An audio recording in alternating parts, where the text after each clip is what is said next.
Sean todos muy bienvenidos a este nuevo programa. Soy Matías Torres y esta es Relevancia Nacional. Se imparte en esta hermosa radio de la Universidad Bernardo Higgins.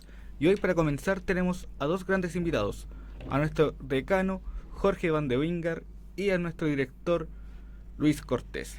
Sean todos muy bienvenidos. Para compartir este programa todos juntos, tengo una gran interrogante por la cual vamos a comenzar.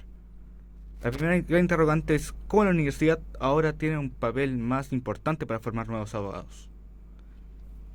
Bueno, muchas gracias por la entrevista, la posibilidad de conversar y de llegar a los alumnos de la universidad, en particular a los de Derecho.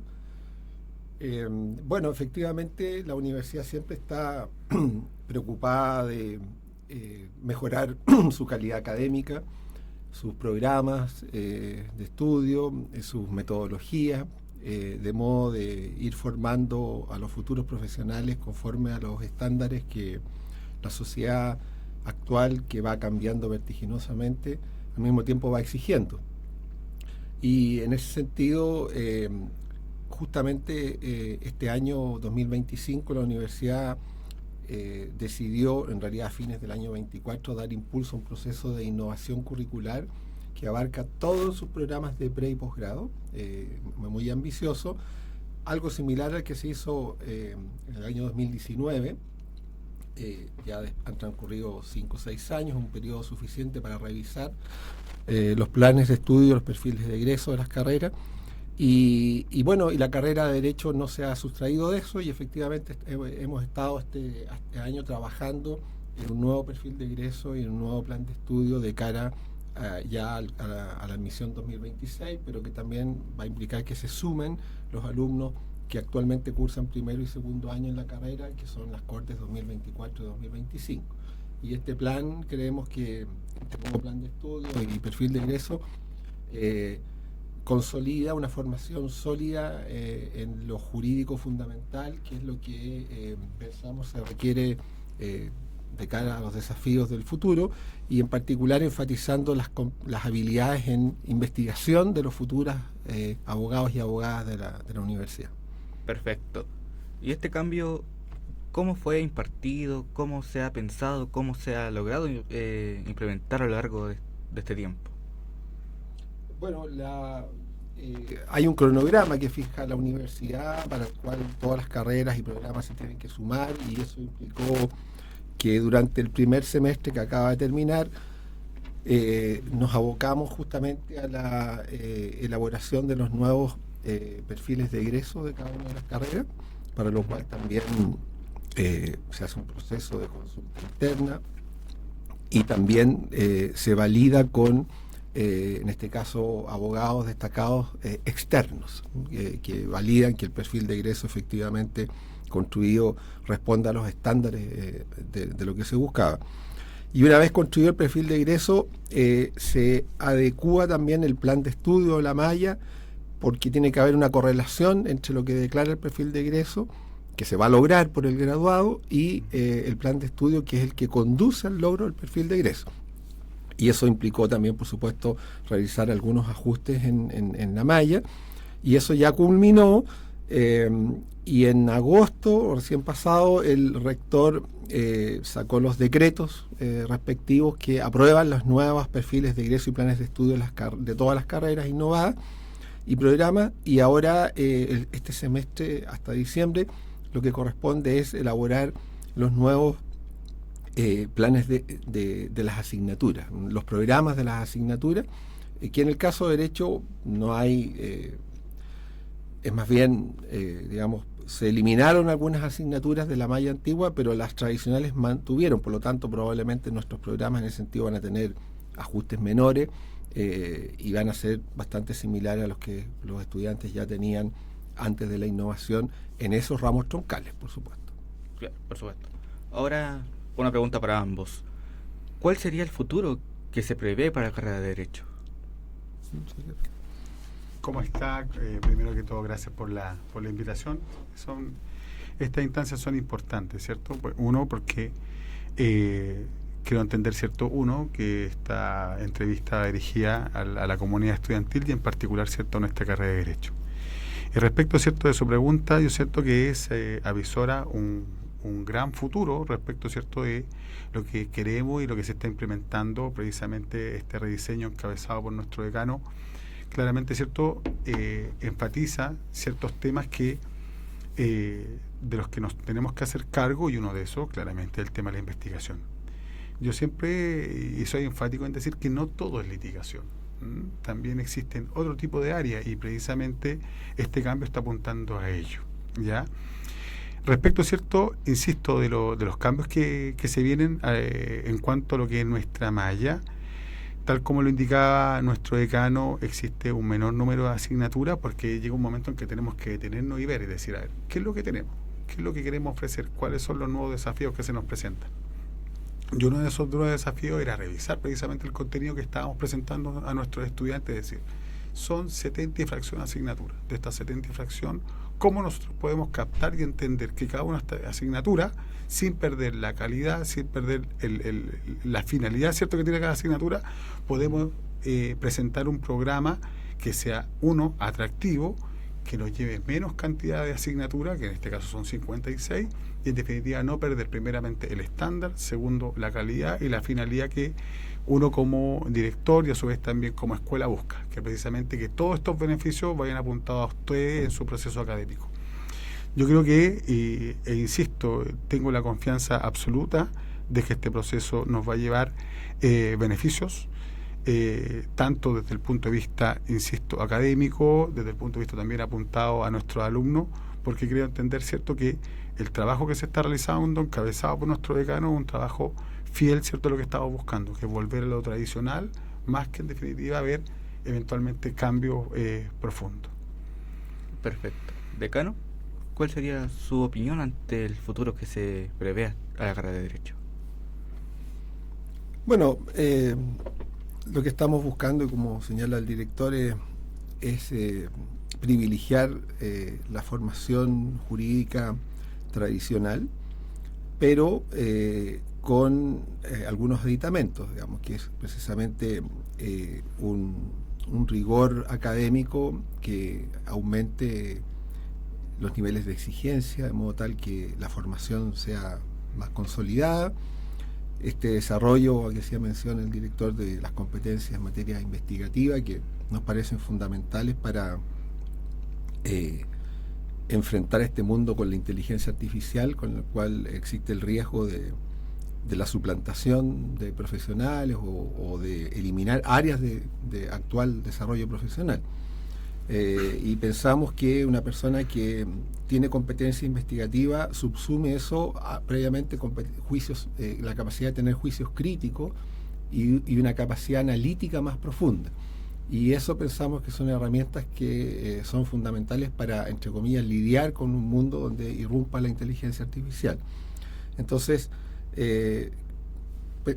ponemos el énfasis en esas nuevas habilidades o competencias y mantenemos una malla más bien tradicional, pero como digo, con una exigencia mayor, pensando que un abogado bien formado y que tenga estas otras competencias, si en el desarrollo de su profesión se enfrenta a áreas especializadas del derecho que no fueron objeto de tratamiento en la malla curricular, él no tendrá ningún problema para tomar un curso, un diplomado, un postítulo, incluso un magíster, y especializarse por esa vía, que es lo que en el mundo europeo, norteamericano, es lo que hace la gente. Es decir, la gente estudia las carreras en 3 años y medio y después las especializaciones las busca con el posgrado, la educación continua. Nadie le pide a la universidad que forme especialistas en la materia. Pero sí lo que uno le puede pedir a la universidad en el pregrado es que forme con solidez, de modo tal que la persona tenga el desarrollo intelectual y de conocimiento y de habilidades que le permitan después fácilmente optar por especialidades que él estime las adecuadas según su propio desarrollo profesional y tenga ya las herramientas y las competencias para cursar sin problema esas especializaciones en ese sentido. Y también, bueno, en el mundo actual nos interesa mucho enfatizar, y eso se ha mantenido también en la malla, y lo queremos remarcar mucho con los profesores, la formación ética, en el sentido de que hoy, por desgracia, ciertas realidades predominantes hacen que mucha gente busque el beneficio personal o el legítimo afán de lucro, pero por cualquier medio. Y en ese sentido no trepiden a lo mejor estafar a otras personas, cometer fraudes, en fin, etcétera. Y nosotros no queremos que nuestros titulados incurran en eso. No podemos, por supuesto, ser guardianes de ellos toda la vida, ni mucho menos, pero por lo menos queremos aportar con nuestro grano de arena, haciéndoles ver la importancia de comportarse siempre éticamente en la profesión, sobre todo porque nosotros trabajamos con personas, no trabajamos con materiales o cosas inanimadas, y trabajamos más encima con problemas de las personas, que es más delicado, y por lo tanto el impacto que tiene una falta a la ética profesional en este tipo de profesiones es de mucho mayor magnitud que en otras profesiones que a lo mejor son más indirectamente relacionadas con las personas. Entonces nos interesa también no solo tener un abogado bien formado, un abogado con competencias para lidiar con el desafío de la inteligencia artificial, sino que un abogado que dé cuenta de vida de su deber profesional y ético en sus relaciones con los clientes, sean personas naturales o jurídicas, y también en su forma de proceder como profesional en la vida. Entonces, en la medida de lo posible que lográramos esos tres objetivos, creemos que estamos contribuyendo, como dice la misión de la universidad, a formar profesionales que contribuyan al bien común del país y también de alguna manera sirvan a la sociedad. Perfecto. Ahora la gran pregunta es, ¿qué desafío tiene hoy día la universidad con la inteligencia artificial? O sea, ¿se pensará que la carrera de Derecho logrará convivir o esta va a desaparecer en algún tiempo? No, yo creo que la carrera de Derecho, la profesión de abogado es muy antigua y es consustancial a la vida humana en sociedad, que supone relaciones humanas y conflictos humanos y solución de los mismos por la vía de normas preestablecidas de conducta y que son aplicadas por terceros imparciales, que son los jueces, digamos. Y para lo cual estos auxiliares de la Administración de Justicia, como se define a los abogados, son imprescindibles, de manera tal que en ese sentido, mientras haya humanidad, sociabilidad, relaciones humanas, va a haber conflictos, cosas que solucionar, y como permanentemente el ser humano no puede vivir en violencia ni en guerra, al contrario aspira a la paz y a la estabilidad y a la tranquilidad, en ese ambiente los conflictos se solucionan por medio de estos profesionales de la Administración de Justicia, que son de alguna manera los abogados. Así que no, el desafío en definitiva es cómo adaptarse a la irrupción de la inteligencia artificial, porque es evidente que algún tipo de tareas que algunos profesionales llevaban a cabo efectivamente podrían ser suplidas en todo o en parte por la irrupción de la inteligencia artificial, y ahí generar desafíos de recambio y de ver cómo me reoriento desde la profesión a otras áreas. Pero además, yo lo que siempre le digo a los estudiantes, que la carrera de Derecho que la estén estudiando es una muy buena opción, porque a diferencia de varias otras carreras que son de alguna manera más circunscritas en su ámbito de acción laboral, la carrera de Derecho no hay que pensar solo como decía el director, en la litigación, sino que hay una infinidad de otros campos donde una persona formada como abogado se puede desempeñar, y que incluso ya poco tienen que ver con incluso el ejercicio mismo o la aplicación del derecho. Los abogados, por su formación, por la cultura que adquieren, por la estructura racional de pensamiento que van desarrollando, por la forma de pensar lógica que adquieren en la carrera, tienen competencias adquiridas para desenvolverse en campos como la gerencia, por ejemplo, de empresas, en la conducción o el liderazgo de de ciertas organizaciones, bueno, obviamente en la política, o en general en el servicio público, en el tema de la diplomacia también. En fin, hay muchas otras áreas donde los abogados se pueden desempeñar gracias no solo a los conocimientos jurídicos, sino que a estas otras habilidades que se adquieren no por asignaturas, por el hecho de cursar el trayecto formativo durante 5 años.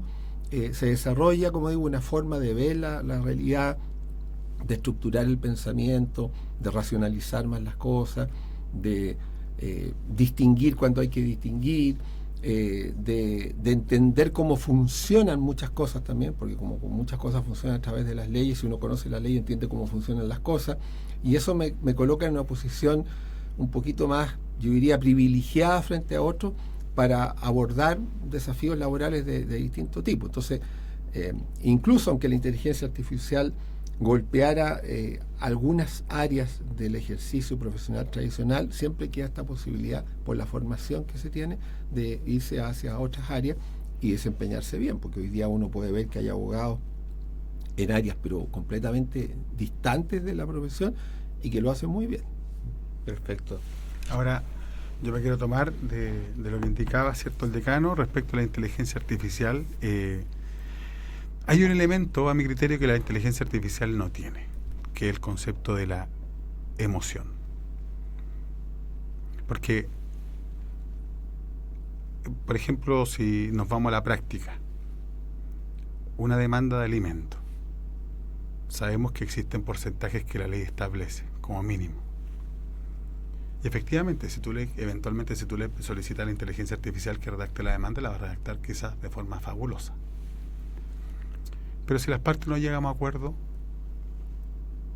y tenemos que conciliar, o de forma previa debemos mediar, la inteligencia artificial no está capacitada para entenderlo, porque ahí se aplican otro tipo de herramientas. Hay una colaboración que va más allá, y a su vez también eso dice mucho o habla directamente con el profesional, ¿cierto?, que se está lidiando. Porque uno claramente se tiene que poner en el lugar del otro. Tú no le puedes pedir a una máquina que llegue a un acuerdo, porque la máquina va a entender cuáles son las necesidades de. Y eso nosotros lo podríamos aplicar en todo orden de cosas. Quizá ese es el elemento que a mi criterio la inteligencia artificial, ¿cierto?, no nos va a poder superar. Ese concepto de entrega, de emoción, claramente existe un sentimiento respecto de. ¿Por qué no 100.000 y sí 105.000? Claro, porque la inteligencia artificial va a actuar dentro de un parámetro establecido. Pero ¿cómo podemos llegar a esos 105.000, por ejemplo, que la ley no te lo permite? O que eventualmente lo permita previo acuerdo de parte.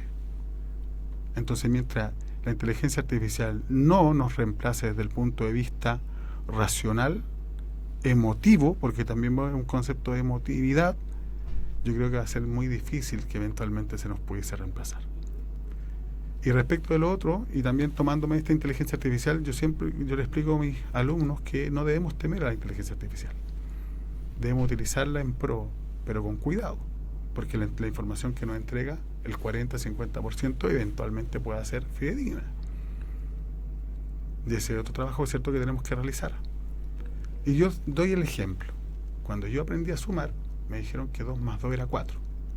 Y mi mamá me entregó 4 fosforitos, me dijo 1, 2, 3, 4. Entonces existía un concepto de, existe un número, una suma, podemos llegar a una conclusión 4. Y después de ello, vi la calculadora y hoy en día tengo la facilidad de decir 2 más 2, 4. El problema es que hoy en día tenemos que apuntar también a que ese proceso no se pierda. En mi caso, mi hija, yo tengo una hija de 7 años. Claro, si mi hija le pide a la inteligencia artificial que 2 más 2, 4, obviamente es cierto, le va a indicar. Pero no podemos perder el proceso de aprendizaje. ¿Qué la lleva a entender a ella? Que ese 2 más 2 que ella indica a la inteligencia artificial, o incluso a la calculadora menos sofisticada, llega a 4. No podemos perder los procesos. Y yo siento que hoy en día ese es el problema. Que nos estamos olvidando del proceso porque solamente estamos pensando en el resultado. Exactamente. Comparto mucho la opinión que usted comparte, director. Estamos al borde de perder los procesos. Y viendo estos desafíos que también se van a abordar, ¿qué tenemos por ofrecer ahora a las nuevas generaciones? Que abordará la nueva malla? ¿Cuál es la oferta académica que tenemos a futuro para la admisión 2026? Bueno, como decía a propósito de una pregunta anterior, en realidad no es una malla que incursione como en áreas nuevas del derecho. Por el contrario, se centra en las tradicionales: civil, procesal, penal, constitucional, administrativo, comercial, económico, internacional, público, privado, la práctica y clínica jurídica. De alguna manera es una malla que no tiene asignaturas en las nuevas áreas o emergentes del derecho. Pero sí, respecto a esta nueva malla, ¿cuál sería un poco la novedad respecto, un poco lo mencionaba el director hace un rato?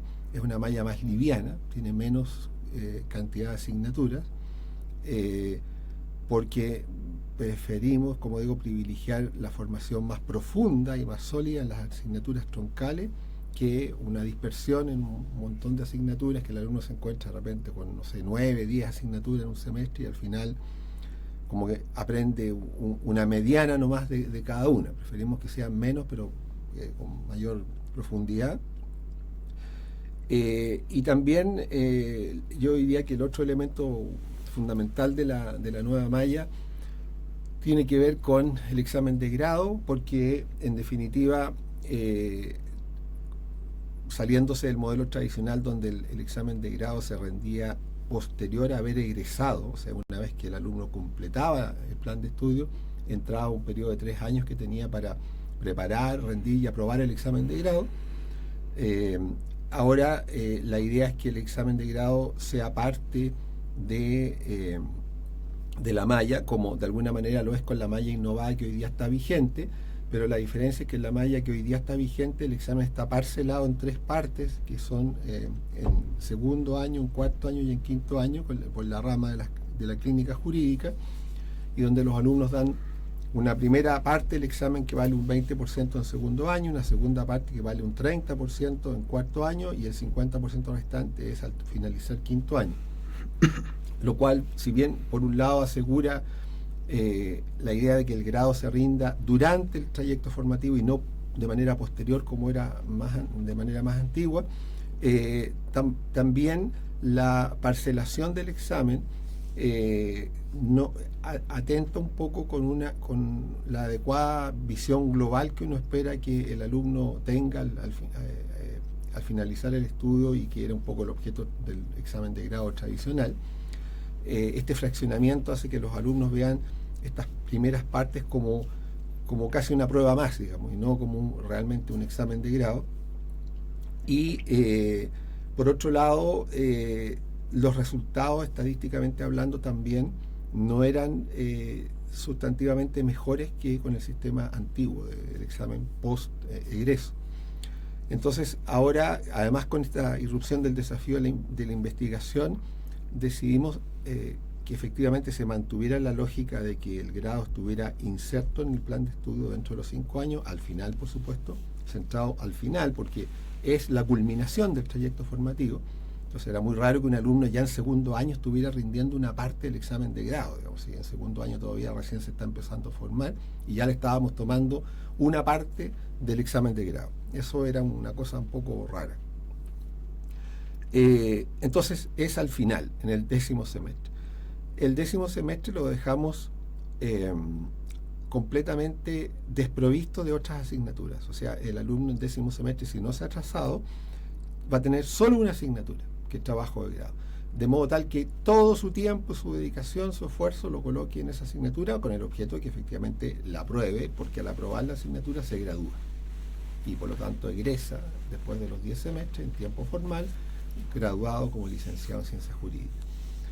Y el énfasis de esa asignatura, y por lo tanto de lo que podría ser el nuevo examen de grado, es el desarrollo de una actividad investigativa, no la preparación de un conjunto de contenidos que tiene que después repetir casi de memoria, la memorización de un conjunto de contenidos que tiene que repetir conforme a las preguntas que le haga la comisión, en un lapso de 40, 50 minutos donde se puede jugar el todo o nada de su carrera.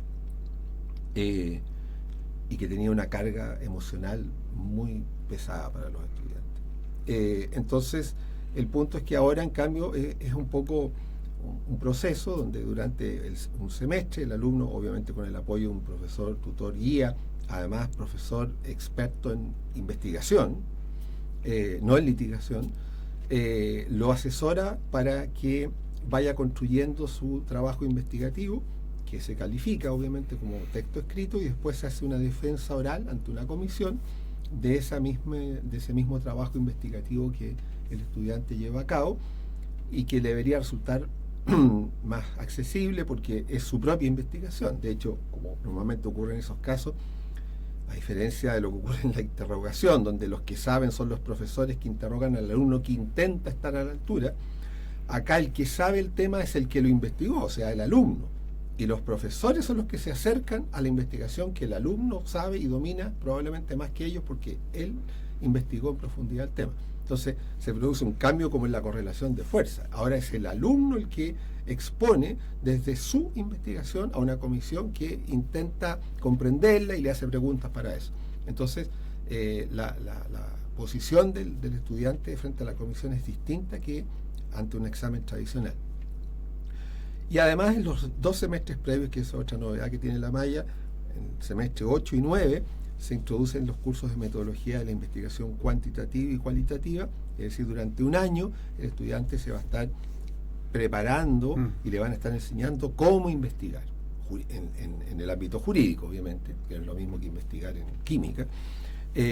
Entonces el alumno, cuando llegue al 10º semestre, ya va a tener estas 2 asignaturas previas donde él habrá aprendido todas las técnicas necesarias para investigar, y por lo tanto no llega el 10º semestre con la pregunta, bueno, ustedes me están pidiendo que haga una investigación y nunca me enseñaron a investigar, que es un poco lo que de repente pasa en los exámenes de grado, que los alumnos dicen, bueno, me están exigiendo en este examen un tipo de modalidad o de competencia que nadie me la enseñó antes en la materia. Entonces, no solo me están pidiendo que, por ejemplo, eso es lo que pasó en alguna universidad cuando pusieron el tema de un examen de grado basado en casos.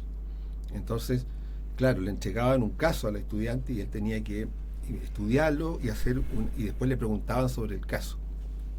Pero el reclamo que hubo ahí en los primeros años en esa universidad fue que los alumnos decían, ok, pero nunca en los semestres de la carrera nos enseñaron el tema de los casos, del análisis crítico de los casos, la exposición de los casos, responder. Entonces, ¿cómo quieren que en el examen de grado, además de saber los contenidos de fondo, sepa enfrentarme a un tema de la teoría del caso si nunca tuve formación sobre eso? Y no dejaban de tener razón. Entonces, aquí la idea es que si en el 10º semestre vamos a generar un grado asociado a un producto investigativo, es que tenemos el deber previamente de enseñarle a los alumnos a investigar, para que nadie llegue al 10º semestre y diga que no sé qué hacer, o no sé lo que es una hipótesis, no sé lo que es una fuente, no sé lo que es una norma bibliográfica, no, porque todo eso lo habrá aprendido previamente. Entonces, eso también debería facilitar que el alumno, salvo una negligencia grande, el normal de los alumnos debería aprobar y por lo tanto graduarse, y sin el trauma, sin jugarse todo en 40 minutos, y por lo tanto disfrutar de su investigación, exponerla, contestar las preguntas, enriquecerse formativamente y graduarse, que mejor. Eso es lo que estamos buscando, y no debería no resultar, a menos, como digo, de un alumno que sea muy negligente, muy dejado en la materia, pero me imagino que no lo va a hacer porque se va a estar más que aspira a graduarse luego de 9 semestres. Así que tenemos mucha esperanza en que en esta nueva malla vamos a tener una altísima tasa de graduados y por lo tanto de personas que de alguna manera se van a poder titular después pronto, y no como ahora que se demoran 8, 9, 10 años en titularse. Perfecto.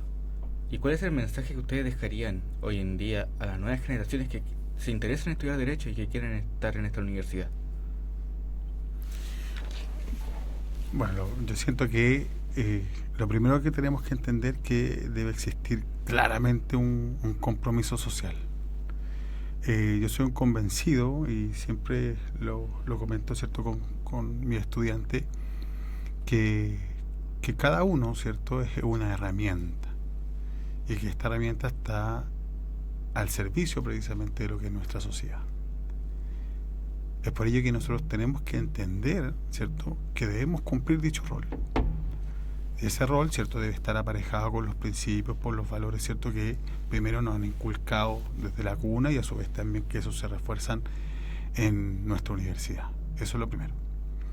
Y lo segundo, que también tenemos que entender que debemos estar al servicio de la comunidad y este trabajo que realizamos debe ir claramente dirigido a lo que es un bien común. Es la única opción que nosotros tenemos, ¿cierto?, para formar y generar y crear una mejor sociedad. De lo contrario, ¿cierto?, nos vamos a mantener siempre en la misma tecla y en lo mismo, ¿cierto?, que hoy en día, ¿cierto?, se critica. Pero la labor, ¿cierto?, de nosotros como universidad, y no solo esta, sino de las universidades en general, es el trabajo. Ver precisamente, los alumnos que están egresando nuestras carreras. Y esa es una labor, ¿cierto?, importante. Una labor, ¿cierto?, que encabeza, en este caso, el decano. Aquí hay que hacer una revisión, ¿cierto?, de todo, ¿cierto?, lo que nosotros estamos entregando a nuestros estudiantes, para tener claramente la certeza y la confianza de que claramente, ¿cierto?, están egresando los mejores profesionales. Entonces, se invita precisamente a la persona que está estudiando Derecho, que lo primero, ¿cierto?, que si él quiere formar parte de, tiene que entender eso. Que somos una herramienta, que estamos para la sociedad y que debemos propender, ¿cierto?, a lo que entendemos como el bien común. Así lo veo. Qué gran mensaje, la verdad. Usted, señor decano, ¿qué mensaje también entregaría a las nuevas generaciones?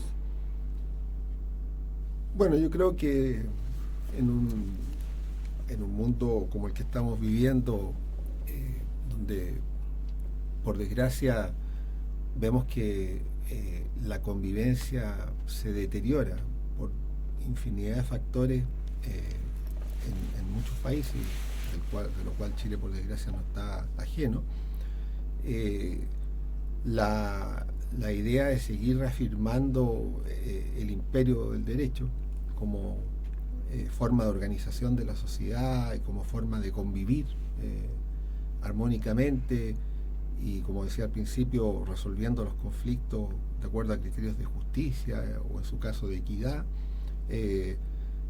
hoy por hoy es más apremiante tal vez, porque en definitiva hay mucha tentación a la violencia, a la anarquía, a intentar resolver los conflictos por cualquier medio, legítimo o ilegítimo, y por lo tanto las personas que se interesen en estudiar esta carrera de alguna manera tengan ese sentido de que tal vez hoy por hoy la idea de las personas amantes de la justicia, del derecho, son más necesarias en una sociedad, como digo, que se vuelve un poquito más violenta, convulsionada, con tendencias anárquicas o con esta, como decía también, idea de las personas de que con tal de lograr algo todos los medios valen, digamos, y eso en realidad no puede ser, porque al final, si bien es cierto, en un primer momento podría generar una sensación de haber logrado lo que se buscaba de efectividad,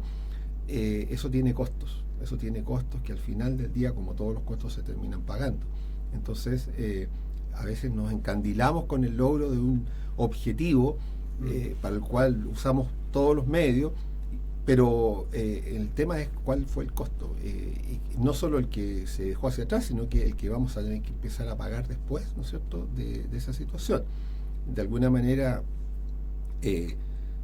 este tipo de accionar al margen de las reglas y de la justicia y de que todo vale, inevitablemente termina teniendo costos, siempre. Y la historia de las personas y de las sociedades lo demuestra a la saciedad, digamos, es así.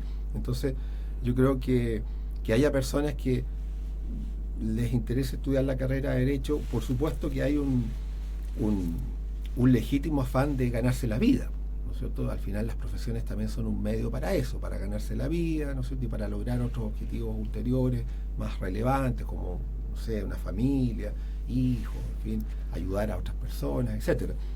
Pero aparte de ese objetivo primario de decir, bueno, a mí me interesa esta carrera, también uno tiene que entender y visualizar el sentido de la carrera que va a estudiar.